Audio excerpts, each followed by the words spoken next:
I have a very detailed question on whether you'd also think about buying junk bonds, not only accepting them as collateral, so whether you also grandfather, for example, bonds in that respect. And another question is just a clarification of what you said earlier with regards to PELTROs. Would you also accept other country counterparties, i.e. non-banks, or is it just purely banks you're thinking about? Thank you. So to your question, is the ECB going to buy junk bonds? We have not discussed any change to the APP eligibility framework at this point in time.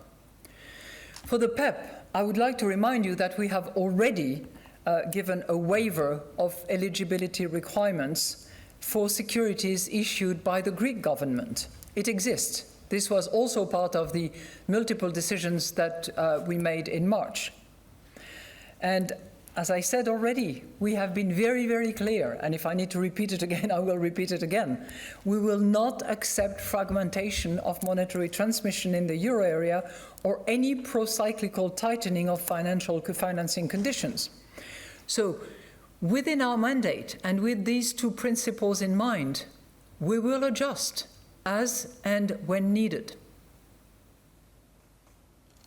I think you had a second question, and that had to do with the PELTROs. Now, I don't know exactly what you wanted to know about PELTROs.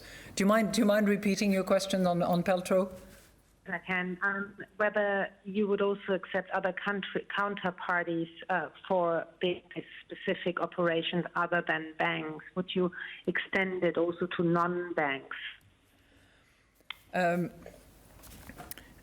You know, PELTRO is an additional tool in many ways, because we had initially thought that the LTRO decided on March 12 was only a bridge until the next entry into effect of TLTRO. We decided to actually put in place PELTROs to provide additional support to liquidity conditions in financial markets, contributing to preserve the smooth functioning of money markets by providing an effective liquidity backstop.